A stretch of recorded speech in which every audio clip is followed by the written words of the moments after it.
কথা বলে জামাত যদি আমার কথার উত্তর দিতে পারে আমি তাদেরকে বারবার চ্যালেঞ্জ করছি, আসেন।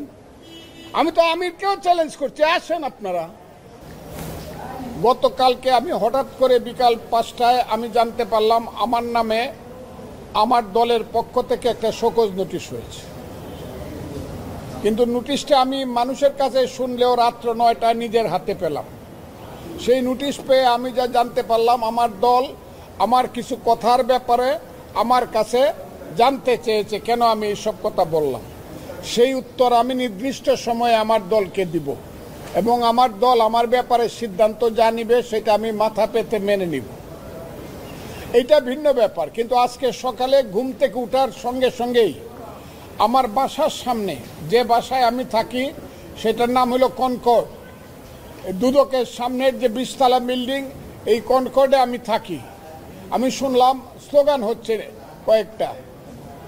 আমি দেখলাম উপর থেকে 7 থেকে 8 জন ছেলে মেয়ে স্লোগান দিচ্ছে, খুব বিশ্রী স্লোগান, ফজলুকে হত্যা করো, ফজলুর রহমানকে গ্রেপ্তার করো, ইত্যাদি ইত্যাদি। স্লোগানের ভাষা মানে এমন কোনো অনা আর কি। 7-8 জন ছেলে মেয়ে, এবং তারা বাসার মধ্যে ঢুকার চেষ্টা করতেছে। আমি সেই বাসায় থাকি, ভাড়া বাসা। আমি এখন শঙ্কায় আছি যে বাসায় ভাড়া থাকি সেই মালিক আমাকে বাসায় ভাড়া থাকতে দিব কিনা। আমার এই দেশে নিশ্চিন্তে নির্বিঘ্নে বাঁচার অধিকার আছে, এটা আমার কনস্টিটিউশন এবং ফান্ডামেন্টাল রাইট। এই রাইট, এই অধিকারের উপরে আজকে আমি দেখছি বাধা পড়ছে, আমাকে হত্যা করতে চায়। এবং বিদেশ থেকে কিছু ইউটিউবার, বিশেষ করে ফ্রান্স থেকে কয়েকদিন আগে 2 জন ইউটিউবার অর্ডার দিয়েছে আমাকে হত্যা করার জন্য। এবং কালকে রাত্রে বা পরশু রাত্রে দেখলাম এরা সবাই জামাতের লোক, তারা বলেছে ফজলুর রহমানকে গলা কেটে হত্যা করতে হবে, ইত্যাদি ইত্যাদি। সেইগুলা তারা দূর থেকে বলছে, কিন্তু ছেলেরা একদম আমার বাসা পর্যন্ত গিয়ে যেভাবে স্লোগান দিচ্ছে, এতে করে আমি আশঙ্কা প্রকাশ করছি। শুধু আমার জীবনে আমি মৃত্যু ভয় পাই না, কিন্তু আমি মনে করি অপমৃত্যু তো আমার প্রাপ্য না। এই দেশটার জন্য আমি যুদ্ধ করেছি, কাজে আমার দেশে বাঁচার অধিকার আছে। যদি আমার কোনো কথায় তোমরা মনে করে থাকো আমি দেশের বিরুদ্ধে কথা বলছি বা তোমাদের কর্মকাণ্ডের বিরুদ্ধে কথা বলছি, আমার বিরুদ্ধে মামলা করো, আমাকে গ্রেফতার করো, আমাকে শাস্তি দাও। কিন্তু আমাকে হত্যা করার জন্য আমার বাসা পর্যন্ত মব সৃষ্টি করে গিয়া, যেটা গত 1 বছর যাবৎ বাংলাদেশের সবচেয়ে, এই পৃথিবীতে এবং বাংলাদেশের সবচেয়ে একটা কুখ্যাত নাম মব, সেই মব জাস্টিস আমার উপরে কি চলতে পারে কিনা এবং চলবে কিনা আমি প্রথমে বাংলাদেশের মানুষের কাছে জিজ্ঞাসা করতে চাই। দলের ব্যাপারে আমার সঙ্গে দল যে শোকজ নোটিশ করেছে, সেই শোকজ নোটিশটা খুব স্বাভাবিক।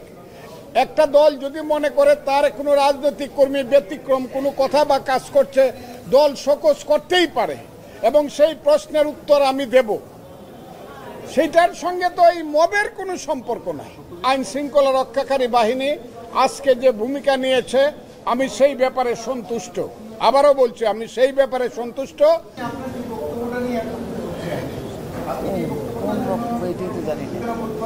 কি বক্তব্য তো আমি জানি না,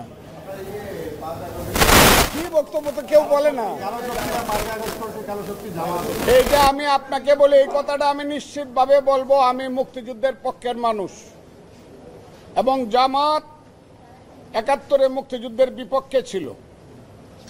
5ই আগস্ট ঘটার পরে আমি খুব সুস্পষ্টভাবে বলেছি, জামাত যদি সঠিক পথে চলে, 54 বছর আগের কথা বাদ দিয়ে যদি তারা বাংলাদেশের মানুষের কাছে যদি বলে যে আমাদের পূর্বপুরুষরা যা করে গেছে সেগুলো আমরা সব ভুলে গেছি, আমরা নতুনভাবে আমরা রাজনীতি করব, এমন তারা যদি শরিয়া রাজনীতি করে, তাতেও আমার সেলিউট।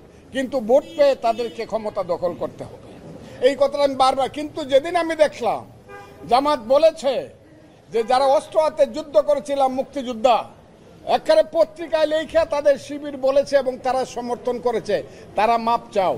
এবং যেদিন জামাত বলেছে যে 71 সনের মুক্তিযুদ্ধ ছিল ভাইয়ে ভাইয়ে গন্ডগোল এবং এইটা একটা চক্রান্তকারী দেশ এই গন্ডগোলটা লাগাইছে, সেই দিন থেকে আমি মুক্তিযোদ্ধা হিসাবে আমার পবিত্র দায়িত্ব মনে করছি জামাতের এই মুক্তিযুদ্ধ বিরোধী কথার বিরুদ্ধে নীতিকে অবস্থানে নেওয়া।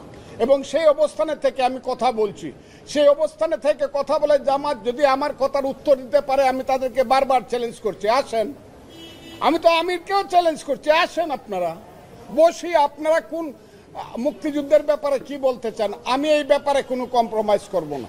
মুক্তিযুদ্ধের ব্যাপারে আমি কোনো কম্প্রোমাইজ করব না। আমি যেভাবে বুঝি সেইভাবে কথা বলবো।